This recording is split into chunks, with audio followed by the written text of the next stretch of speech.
सतगुरु मिले तो इच्छा मेटे, पद मिल पदे समाना, चल हंसा उस लोक पठाऊं जो आद अमर स्थाना। चार मुक्ति जहां चंपी करती माया, होरी दासी, दास गरीब अभय पद पर से मिले राम अविनाशी। अब इस वाणी ने चाहे तो कोई गा के सुना दो और चाहे भाई इसने वैसे सिंपल वे में कह दे, जब तक हम इस अनमोल वचन को जो प्रभु दत्त है, परमात्मा का दिया हुआ है, इसको हृदय में धार कर इसके अनुसार नहीं करेंगे तो ना तो इसके गान तो फायदा, ना इसके वैसे कहने सुनने तो फायदा। इससे लाभ होगा जब हम इसके परमात्मा की वाणी पर अमल करेंगे और तुरंत उसका अनुसरण करके अपना मोक्ष प्राप्त करने का तरीका ढूंढेंगे। तो जैसे हम किसी और पर किसी भी पॉइंट से आसक्त होते हैं तो हम कमजोरी में हैं और हम पार नहीं हो सकते हैं। क्या बताते हैं, गुरु से अधिक ना कोई ठहराई, मोक्ष पंथ नहीं गुरु बिन पाई। राम कृष्ण बढ़ती उपुर राजा, तिन गुरु बंद कीन निज काजा। गेहि भक्ति सतगुरु की करही, आदि नाम निज हृदय धरही। गुरु चरणन में ध्यान लगावे, अंत कपट गुरु से ना लावे। गुरु सेवा में फल सर्वस आवे, गुरु विमुख नर पार न पावे। गुरु सेवा में फल सर्वस आवे, गुरु विमुख नर पार न पावे।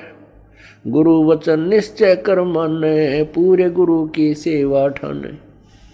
गुरु जी का आदेश अवश्य माने और गुरु भी पूरा हो, पूरे गुरु की पूजा करे, पूरे गुरु के आधार से साधना करे। गुरु की शरणा लीजय भाई, तात जीव नरक नहीं जाई। गुरु कृपा कटे यम फांसी, विलम न हो मिले अविनाशी। गुरु बिन काहू न पाया ज्ञान, जो थोथा बोछड़े मूड किसाना। तीर्थ व्रत और सब पूजा, गुरु बिन दाता और न दूजा। नौनाथ 84 सिद्धा, गुरु के चरण सेवै गोविंदा। गुरु बिन प्रेत जन्म सब पावे, वर्ष सहस्र गर्भ सुरहावे। गुरु बिन दान पुण्य जो करही, मिथ्या होवे कबू ना फल ही। गुरु बिन भरम न छूटे भाई, कोट उपाय करो चतुराई। गुरु के मिले कटे दुख पापा, जन्म जन्म के मिटे संतापा। गुरु के चरण सदा चित दीजय, जीवन जन्म सफल कर लीजय। गुरु भगता मम आत्म होई, वाके हृदय रहूं समोई। अब भगवान क्या बताते हैं, दूसरा तरीका कि जो गुरु का भक्त है, मेरे उस संत का भक्त है, अनुयायी है, श्रद्धालु है, सच्चे दिल से साधना कर रहा है, प्रत्येक आज्ञा का पालन करता है, तो कहते हैं उस मेरे वाले मेरे भेजे गए हंस संत के का जो भक्त है वो मेरी आत्मा है, वो मेरा सच्चा यानी प्यारी आत्मा है और उसके हृदय में मैं समाया रहता हूँ। आप जी के हृदय में जब तक परमात्मा है, कब तक है, जब तक आप इस दास को भगवान की दृष्टि में देखते हो तब तक आपके हृदय में प्रभु है। और जब आपके मन में कोई दोष उत्पन्न होने लग जाता है तो काल प्रवेश कर जाता है, प्रभु हट जाता है।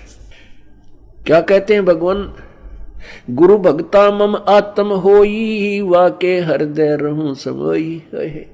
गुरु का भक्त मेरी आत्मा हो है और उसके हृदय में मैं समाया रहता हूं, अर्थात मेरी ही उपस्थिति बनी रहती है।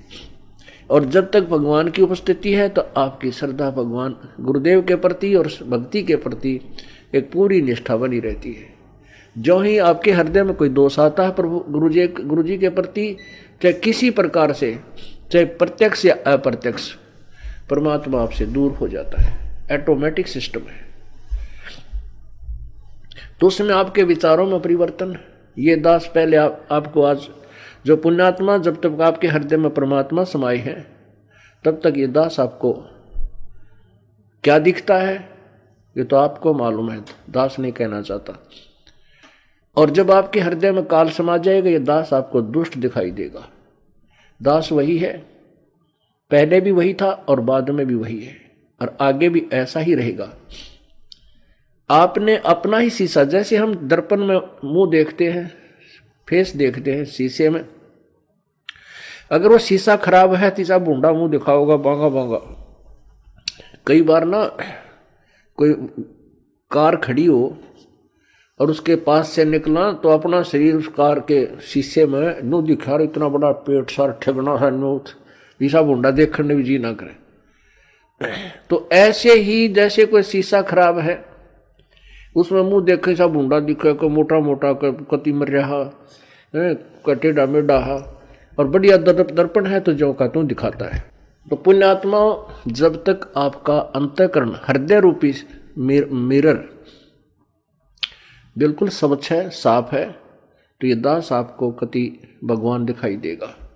जब आपका अंतःकरण किसी दुष्ट ने या आपके अभिमान ने बर्बाद कर दिया तो ये दास आपको बूंदा दिखेगा। जैसे आपका फेस जैसा है वो तो आपका स्पष्ट दर्पण ही दिखा सकता है, यदि दर्पण ही खराब है तो आपके ही चेहरे में कितने दोष दिखा देगा। अब जैसे ये क्रोथा कांड हुआ, इसके पीछे बहुत ही भयंकर षड्यंत्र था। उन लोगों की पोल खुल गई जो धर्म की आड़ में दुनिया को भ्रमित किए बैठे थे, उनके ज्ञान की पोल खोल दी और वो कति चौड़ चपट हो गए। अब उनको भय हो गया कि तुम्हारे अनुयायी तुमसे भागेंगे और तुम्हारे पास कोई जवाब नहीं, दुनिया तुम्हें थूकेगी। तो उन्होंने ऐसे झूठ झाट बोल के राजा और प्रजा को भ्रमित करके इस दास के प्रति ना जाने के तूफान झूठ बोलती है। तो उन अज्ञानियों के द्वारा फेंके गए गंध से जिनका अंतःकरण रूपी दर्पण खराब हो गया, उनको ये दास बुरा लगने लगा, अनुयायियों को। और जिनके उनके द्वारा फेंके गए गंध का जिसके अंतःकरण रूपी दर्पण पर कोई असर नहीं हुआ, ये दास उनको जो का तो वही दिखाई दे रहा था।